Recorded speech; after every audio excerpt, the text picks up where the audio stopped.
Welcome to rSlash Am I the Butthole, where OP gets kicked out onto the street at the age of 16. My parents kicked me out when I was 16 years old. After 4 days and 3 nights, my dad found me and took me back home. Am I the butthole for not really caring about them as they get older? I'm having a hard time wrestling with this. When I was a kid, I was a handful, always arguing and talking back to my parents. Nothing major. My parents kicked me out of the house when I was 16. I'm not sure why after all these years. Maybe to teach me a lesson or as a punishment. My dad gave me a $20 bill and drove me to the nearest public transportation hub and then kicked me out of the car and said, "See ya." I was scared and ended up living on the streets for 1 night and 2 days before my childhood friend let me stay at his house for another 2 nights and 2 days, until my dad knocked at the door and found me. He said my mom made him come get me and he let me come back home.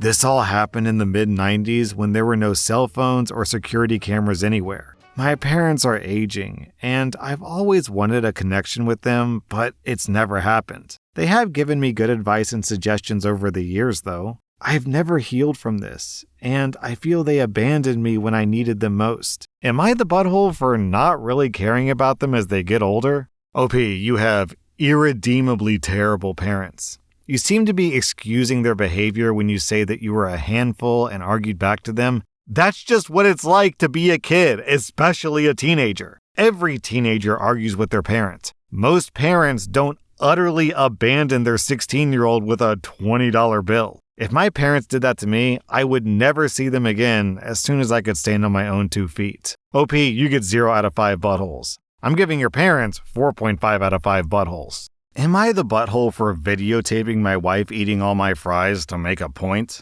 I've seen many posts about girls who insist they don't want anything when the guy is getting food, but then proceed to eat his food. So I apologize if this post sounds familiar. I don't eat a lot of fast food, but I do indulge when we have long drives. My wife typically packs a lot of healthy snacks for herself. Yogurts, quinoa salads in the cooler, protein bars, whatever. I like Mickey D's. She claims the food is disgusting, but then invariably wants a few fries and ends up eating half of them or more. Although she always denies eating so many and claims she just had a few. On the trip in question a couple of weeks ago, it was her, me, and my 13-year-old son, Nick. My wife needs a bathroom, so we pull off at an exit where there's a Mickey D's. My son and I order food while she's in the bathroom.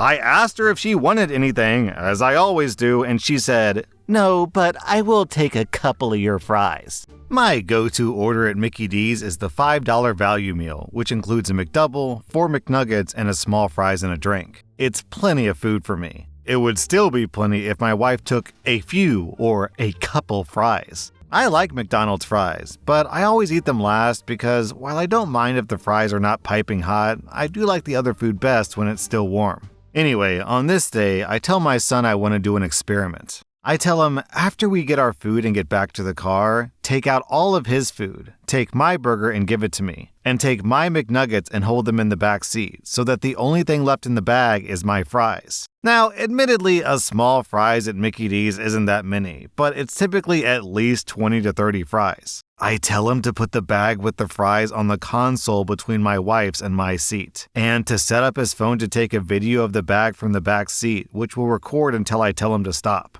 I tell him that I'm not going to put my hand in the bag at any time, and I predict that his mom will eat all of my fries. Sure enough, we're driving along. I eat my burger and make some small talk, and I see my wife's hand go into the bag several times. I ask my son for my McNuggets. I eat those. We chit-chat further, all the while smirking to myself as I see my wife's hand go back into the bag some more. Finally, she says, "Okay, give me your garbage," and starts putting it in the Mickey D's bag. I say, "What are you doing?" And she says, "Cleaning up." I say, "I still need to eat my fries." And she says, "We ate them all, honey." I'll admit, I overreacted a bit here on purpose, incredulously announcing loudly, "What do you mean, we ate them all? I haven't had any." To be clear, I wasn't mad. This was the result I expected anyway. But I tried to act mad while suppressing laughter. She said, "Don't be silly. I only had a couple." And I repeated that I had not had a single fry and that I had video evidence to prove it. She said, "What do you mean?" And I said that Nick had taken a video of the past 20 minutes or so, and you will not see me take any fries from that bag. So if they're all gone, it's because you ate them all. She blew up at me and him in a way that I did not expect, yelling about videotaping without consent, as if I made a surreptitious sex tape or something egregious like that, and yelling at Nick for going along with your father's foolish pranks. I told her I just wanted her to understand that she eats more of my food than she realizes, and this is why I would prefer to just get her a separate order of fries so that we can both enjoy our food without resentment. She never watched the video, although I think she now believes that she did, in fact, eat all the fries. However, she's been ignoring me, and worse, treating our son badly, blowing up at him for little things that have never bothered her before for the past 2 weeks, expecting an apology for videotaping her, I guess. I thought this was a harmless way to make a point. Am I the butthole? So what your wife is doing is technically gaslighting. It's not really egregious gaslighting. It's, 1 out of 10 on the gaslighting scale. She also might be gaslighting herself. She might genuinely believe that she's not eating all the fries, but she's just tricking herself because, oh, of course, I'm not that greedy. And I kind of thought this was going to be just a cute story where you caught her red-handed and she got embarrassed and then got a little bit annoyed. But the blow-up afterwards is completely disproportionate. It makes me think this isn't really cute gaslighting because it's actually real gaslighting. If my wife caught me eating all the fries, I wouldn't yell at her. I would, be embarrassed, maybe try and turn into a joke, try to be better in the future about eating all the fries. Not turn everyone else into the villain and ignore them for days at a time. This is bonkers behavior. OP, you get 0 out of 5 buttholes. I'm giving your wife 1.5 out of 5 buttholes, though I kinda get a feeling that this reaction is the result of something deeper.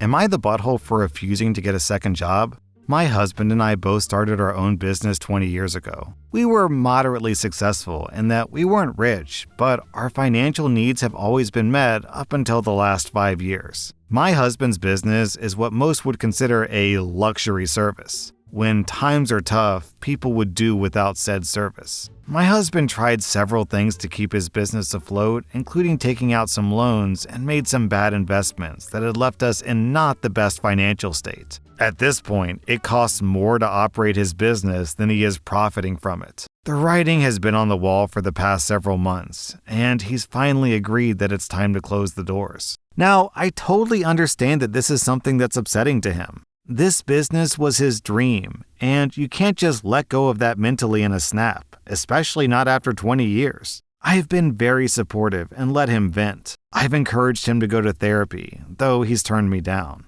I want to be as sensitive as possible. I wish my business was enough to keep us afloat until he's ready to figure out what he wanted to do next. Unfortunately, with all the bills we have, we can't afford for him to sit around and not do anything. Neither of us went to college, which does mean his options are limited. Going back to school isn't financially possible right now, nor does he want to do that. He'd have to have a boss, potentially work weekends and weird hours, all the things you get to avoid when you have your own business of 20 years. I get why this isn't appealing to him, but unfortunately, it's what he has to do. My husband has really pushed back on getting a new job. I've tried to be as sympathetic as possible, but again, we can't afford for him to sit home all day. We've talked about it several times. I show sympathy and empathy. I, again, tell him to seek therapy. It always ends in an argument where I'm told that I'm being unreasonable. The other day, my sister-in-law, his brother's wife, came over to talk to me.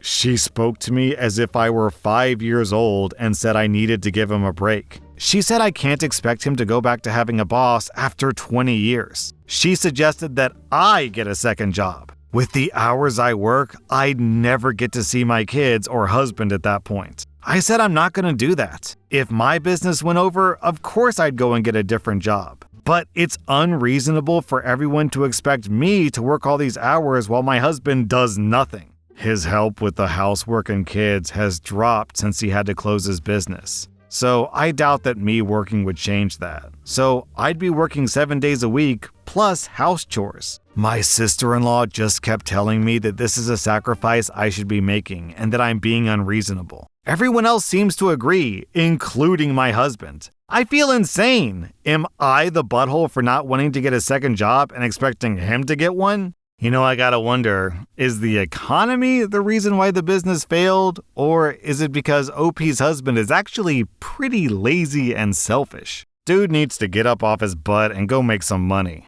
OP, you get 0 out of 5 buttholes. I'm giving your husband and sister-in-law 2.5 out of 5 buttholes.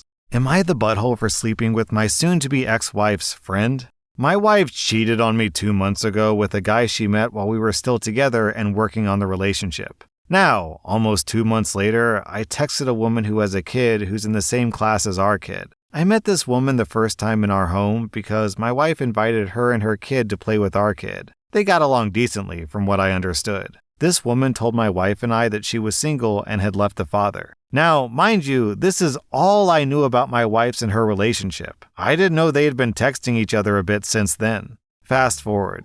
I text this woman after 2 months of our breakup because, why not? I thought she looked good and that we could probably just have a good time. After having met her, we both developed feelings for each other, to which we tried to end, but couldn't. The woman I met then proceeded to text my soon-to-be ex-wife that she has feelings for me and that she's sorry, but she can't really ignore them. All the while, my wife is spending every other week with the guy she cheated with on me and have said she loved him just 2 to 3 weeks after we broke up. We haven't even sold our house yet, and she's already rented a place for herself and him, and are planning a new life for them, introducing our kids to him, etc. Posting pictures on Facebook where he's holding my kids' hands. Now she has the balls to say that I'm the butthole?